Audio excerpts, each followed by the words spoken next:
Sabe, geralmente quando a gente fala sobre um diagnóstico médico, rola sempre aquela expectativa de uma precisão absoluta, né? Uhum, é. Quase como na engenharia estrutural. Exato, tipo, alguém quebra o braço, aí o raio-x mostra aquela linha branca irregular na tela. E o médico apenas aponta e diz, tipo, aí está o problema. Sim, o osso está quebrado. É limpo, É super limpo, é claro e, de certa forma, totalmente incontestável. mas na teoria, claro. A ciência busca essa precisão o tempo todo. Tem um apelo natural da nossa mente humana, sabe? Em querer que as coisas sejam perfeitamente visíveis e facilmente categorizadas naquelas caixas de certo e errado. Nossa, sim. Mas quando a gente entra no mundo do direito, na forma como a civilização realmente estabelece as suas regras de convivência, essa precisão clínica simplesmente desaparece. Evapora por completo. Pois é. De repente, aquela máquina de raio-x parece estar captando fantasmas, sabe? A paisagem diagnóstica da justiça é incrivelmente turva. E hoje, na nossa imersão, a gente vai olhar justamente para o manual de instruções de quando essa máquina quebra. E a gente vai usar um material muito bom para isso. Sim, o material base de hoje é um resumo esquematizado focado na preparação para a primeira fase do exame da Ordem dos Advogados do Brasil, a famosa prova da OAB. E a escolha dessa base de análise é fascinante, viu? Porque a gente não vai olhar para ela como um mero guia de estudos para uma prova. Com certeza não. Na verdade, esse conjunto de regras sintetiza a própria fundação do nosso convívio. É muito profundo. Certo, vamos desempacotar isso então. O que a gente tem em mãos é, basicamente, o projeto arquitetônico de como uma nação inteira decide o que é justo, como estabelece os limites do poder do Estado e, tipo, principalmente, como policia os próprios profissionais que são encarregados de manusear essas ferramentas jurídicas. É um manual de instruções da sociedade. Perfeito. E mesmo que a origem dessa discussão seja super técnica, para quem nos ouve agora, é importante lembrar que esses mecanismos operam nos bastidores de absolutamente tudo, desde a privacidade do seu aplicativo de mensagens até o direito de multidões marcharem nas ruas. Exatamente.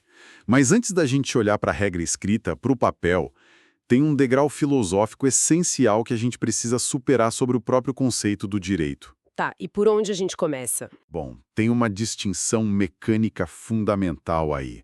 As pessoas confundem muito frequentemente a figura da lei com a figura do direito. Tipo, acham que é a mesma coisa. Isso. Mas o ordenamento legal, que é aquele conjunto de textos e códigos impressos, ele inevitavelmente vai ter pontos cegos. Uhum, claro, a sociedade muda muito rápido. Exato.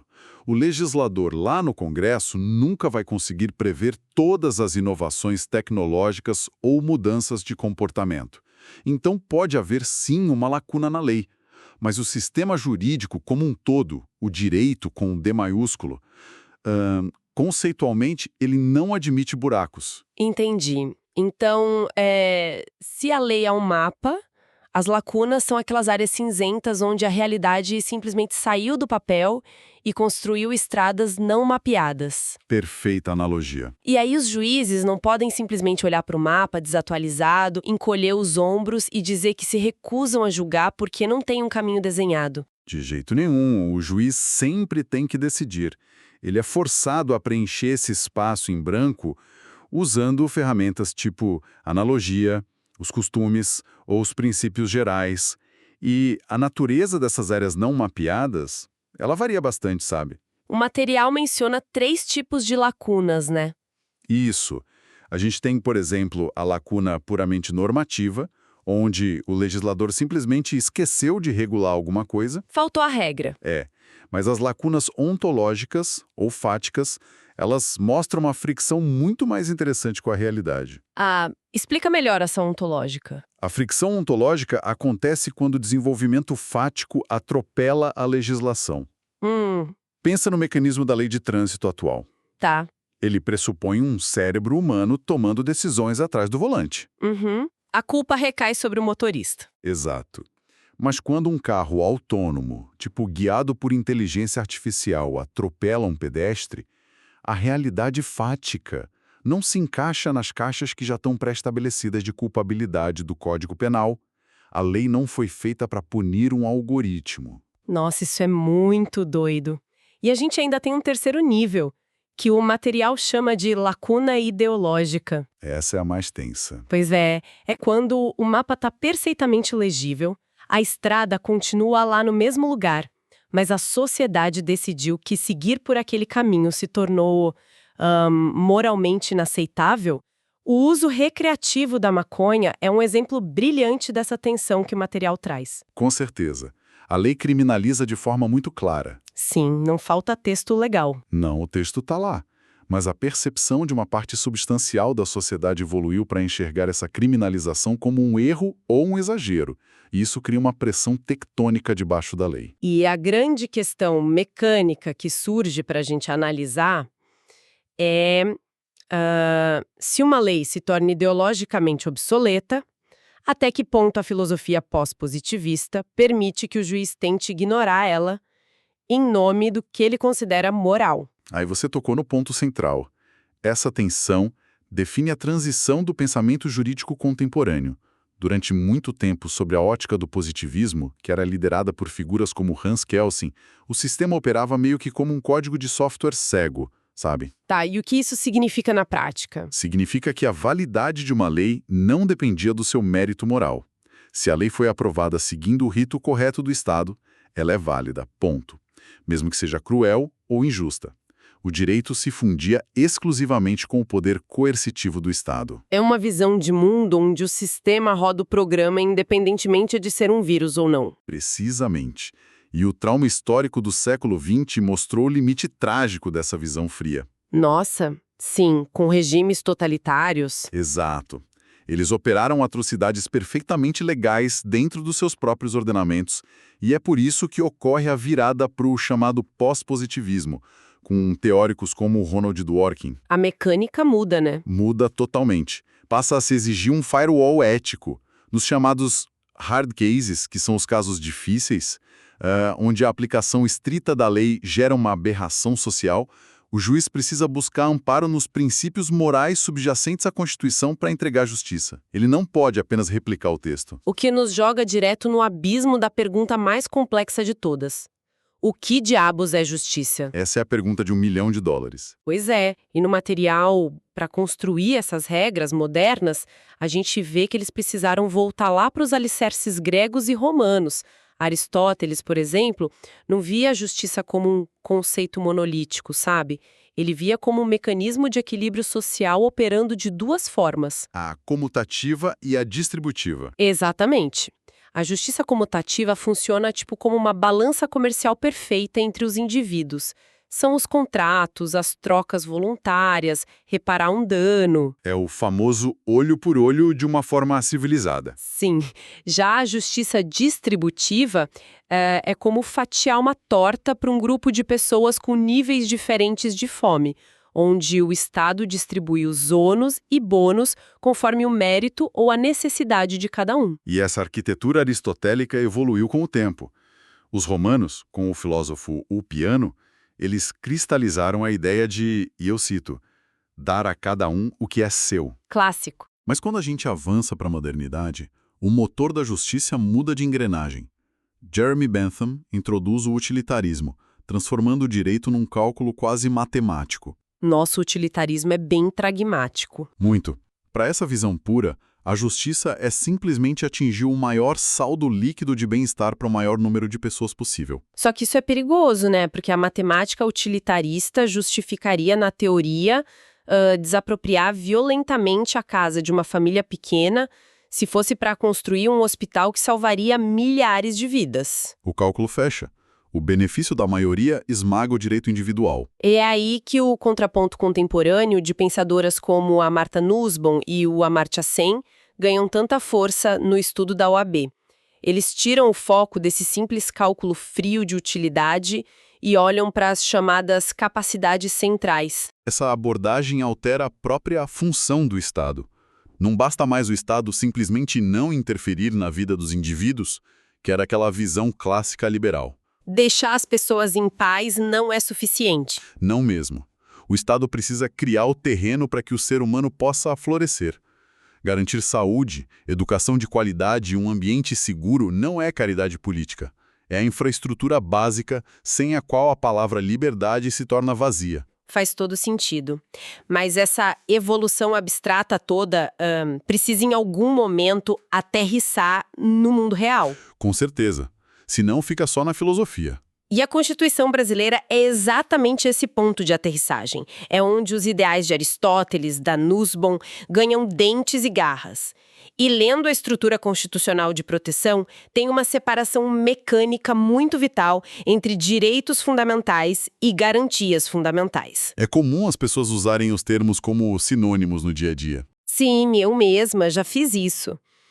Mas a engenharia por trás é totalmente diferente.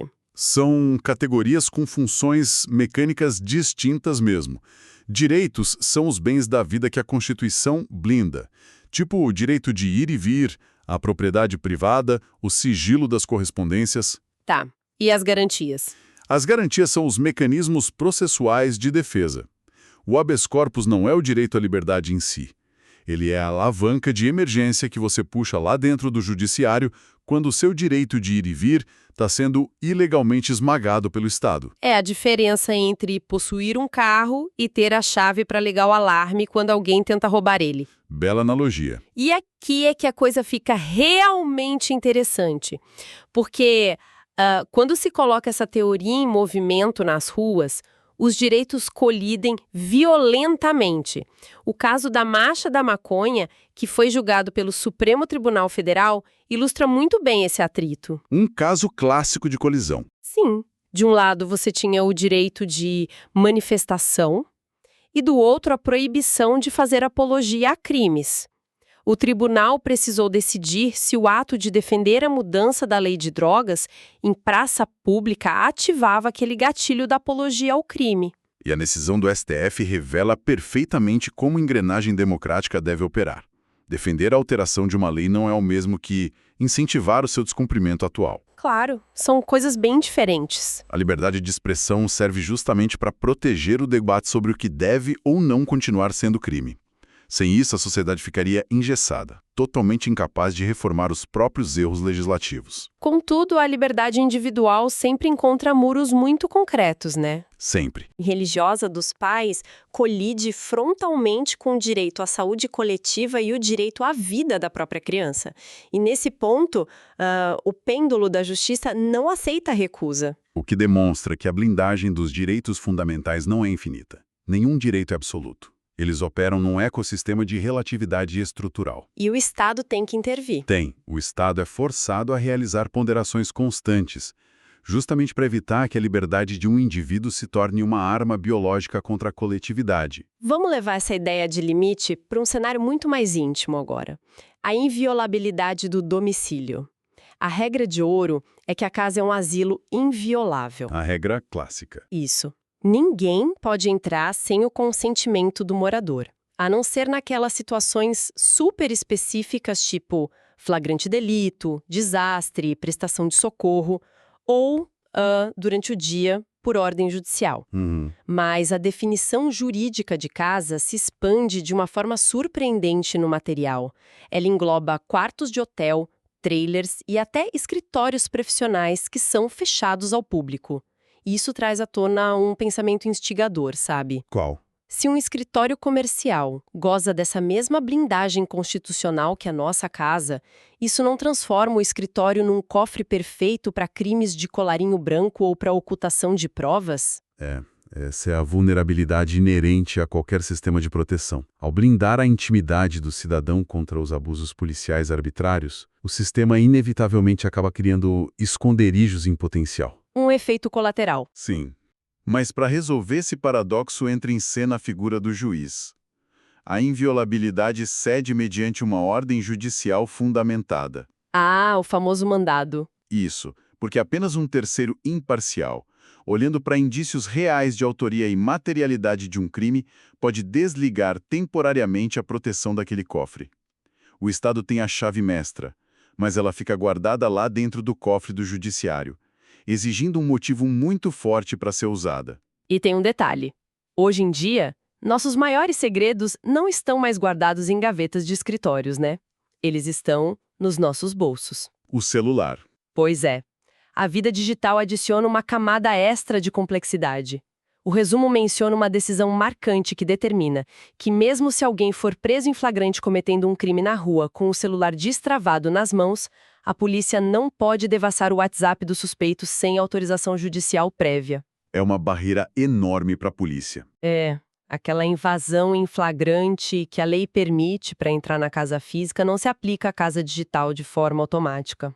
E faz sentido, porque o celular se tornou a extensão máxima da intimidade humana. Nossa, tem a vida inteira ali. Exato. O volume de dados, as conversas cruzadas, o histórico de vida que fica armazenado ali é tão vasto que permitir o acesso sem controle judicial seria o equivalente a dar à polícia permissão para ler o diário íntimo de um indivíduo e, de quebra, investigar simultaneamente dezenas de terceiros que apenas conversaram com ele. É invasivo demais. Muito. A exigência do mandado judicial serve para delimitar cirurgicamente o que a investigação está buscando ali dentro. Mas olha só, toda essa imensa rede de escudos constitucionais, a inviolabilidade da casa, a proteção do celular, o habeas corpus, seria apenas tinta no papel se não existissem profissionais tecnicamente autorizados a empunhar esses escudos contra a engrenagem estatal. Os advogados. Isso, o que levanta um paradoxo bem perigoso. Como a sociedade controla as pessoas que detêm as chaves das nossas defesas? Ao analisar o Estatuto da Advocacia, a gente percebe que as rédeas são extremamente curtas. E precisam ser? Começa logo com a exigência não apenas técnica de passar naquele exame super difícil, mas da chamada idoneidade moral. Sim, o filtro moral antecede o técnico na OAB. O indivíduo condenado por crimes incompatíveis com a dignidade da profissão, ele simplesmente tem a entrada barrada na ordem. Isso se deve ao fato de que os advogados recebem um monopólio da postulação em juízo. Um monopólio poderoso. Muito. A sociedade confia a eles o poder de parar a máquina do Estado, de bloquear demolições, de soltar suspeitos, de congelar contas bancárias. Tem que ter controle. E aí entram as incompatibilidades, né? O material lista proibições totais. Militares da ativa, policiais, membros do Ministério Público. Isso faz sentido imediato pela separação de poderes. Fica bem nítido. Mas peraí, por que um gerente de banco está nessa lista de proibição absoluta de advogar?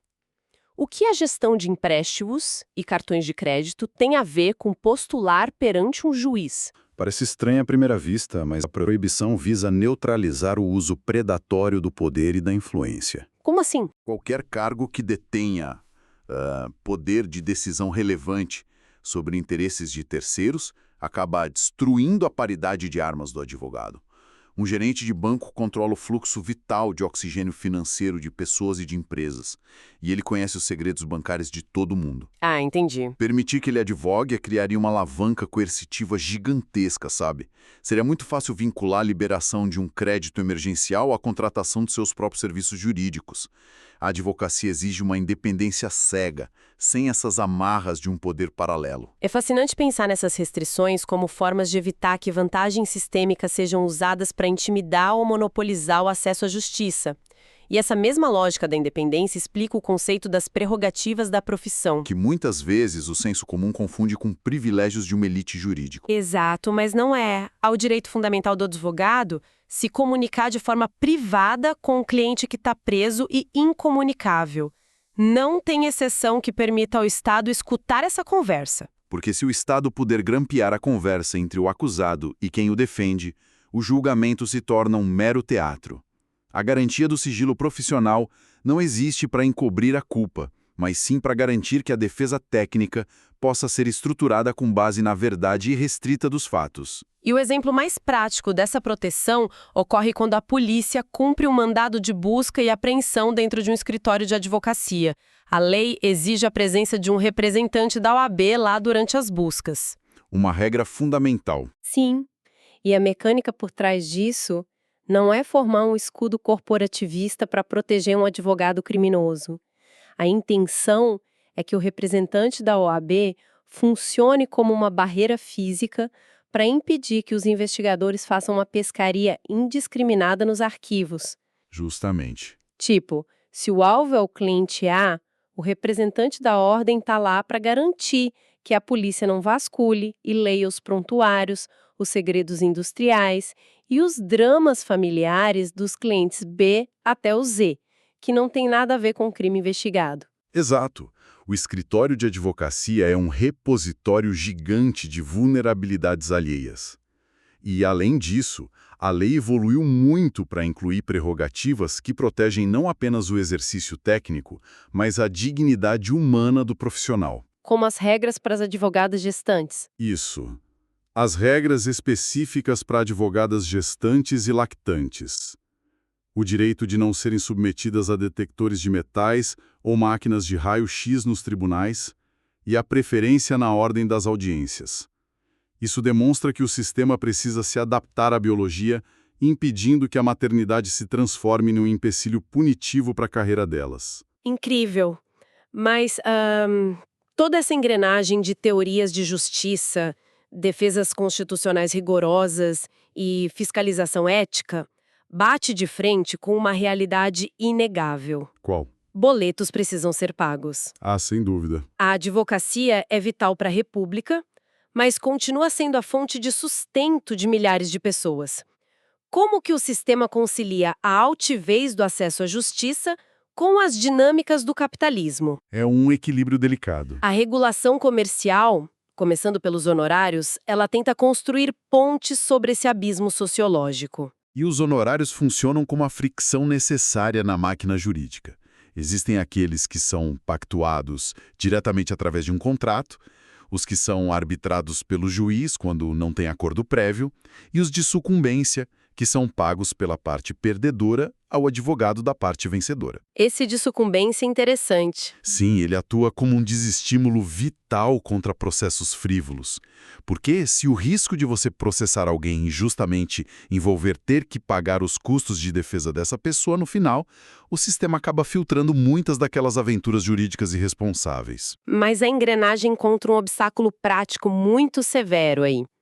O acesso à justiça de quem não tem um centavo sequer para pagar o pedágio inicial de um processo. Aí a coisa complica. O advogado assume o risco financeiro total do processo, trabalha de graça durante anos, assume os custos e, em caso de vitória, ele recebe um percentual do ganho do cliente no final. É uma forma super válida de viabilizar a busca por direitos para os mais vulneráveis. Sim, mas vem acompanhada de uma trava de segurança inegociável. Sob nenhuma hipótese legal, o advogado pode terminar a ação lucrando mais do que o próprio cliente que sofreu a lesão inicial. E essa trava existe para impedir a desnaturação completa do processo. A justiça serve para reparar o indivíduo lesado e o advogado é apenas o instrumento dessa reparação. Se o instrumento lucra mais que a vítima principal, a relação de causa e efeito se corrompe. Totalmente. O cliente passa a ser apenas um hospedeiro por enriquecimento da banca jurídica. E isso não pode acontecer. É como se o sistema dissesse: nós confiamos a você o poder de parar a máquina do Estado, mas em troca você não pode agir como um comerciante numa feira. Perfeito. E essa tentativa estrita de evitar a mercantilização reflete-se com ainda mais força nas normas de publicidade. Não existem outdoors espalhafatosos prometendo absolvições com descontos. Não, é super rigoroso. É proibido usar a televisão ou o rádio para angariar a clientela como quem vende pasta de dente ou para um advogado debater midiaticamente detalhes sensacionalistas do processo que está sendo conduzido por outro colega. A propaganda deve ter um caráter quase que estritamente informativo e bem sóbrio. E todas essas regras sobre a publicidade derivam diretamente do princípio do munus público. Munus significa dever, encargo. Embora eles operem na iniciativa privada, os profissionais da advocacia desempenham uma função pública indispensável para a manutenção do Estado de Direito. Não é um balcão de negócios. Longe disso. Trata-se de lidar com a vida, a liberdade e a dignidade do cidadão. É por isso que o Tribunal de Ética pune os desvios com sanções super severas. Culminando até com a expulsão, né? Sim, a exclusão definitiva da ordem para quem frauda documentos ou abandona a causa sem aviso, rompendo de forma irreversível aquela confiança social que foi depositada na licença para atuar. Nossa, é impressionante observar como todos esses conceitos estão interligados de ponta a ponta nesse material. A nossa jornada hoje pisou no solo firme das ideias filosóficas milenares, passando pelos gregos e chegando até as ponderações mais modernas sobre capacidades humanas. Foi um longo caminho. Sim, e a gente observou como as engrenagens da Constituição limitam o avanço do Estado sobre as nossas casas, celulares e opiniões, e como as rédeas éticas apertam aqueles que seguram as chaves dos tribunais, impedindo que o acesso à justiça vire um mero jogo comercial. É um ecossistema complexo demais. Cada regra que está ali contida nas leis e nos estatutos funciona como um contrapeso minucioso, que é desenhado para estabilizar as interações da sociedade civilizada, impedindo a barbárie institucional. Mas para encerrar a imersão de hoje, para quem nos ouve, fica uma provocação mental inevitável. Voltemos àquela regra do começo, de que o direito não tem lacunas. Como a gente viu, os juízes são obrigados a preencher os buracos das leis usando princípios, costumes e interpretações de ideais de justiça. Sempre tem que ter uma decisão. Porém, a gente vive hoje numa velocidade histórica inédita. A inteligência artificial toma decisões corporativas, algoritmos manipulam percepções democráticas e até as fronteiras da biologia genética estão sendo rompidas diariamente. A distância temporal entre a invenção do carro e a primeira lei de trânsito foi de décadas. Hoje, revoluções acontecem em meses. A lei não acompanha. Não acompanha. Em um mundo onde o legislador não consegue mais acompanhar a velocidade dessas rupturas e as leis nascem quase sempre já obsoletas, será que a gente não está transferindo o poder de criar as regras silenciosamente para o judiciário? Fica a reflexão. Ao deixarmos tantas páginas em branco no nosso mapa normativo para que juízes não eleitos preencham com suas próprias visões morais e costumes interpretativos, não estaríamos desequilibrando o cerne da separação de poderes? É um debate atualíssimo. Se a máquina de raio-x social está cada vez mais confusa, até quando será saudável aceitar que quem julga possa simplesmente adivinhar ou improvisar o desenho do esqueleto por baixo da pele? É um mecanismo perigoso e um ótimo questionamento para se levar adiante. Muito obrigada a quem nos acompanhou e até a próxima imersão.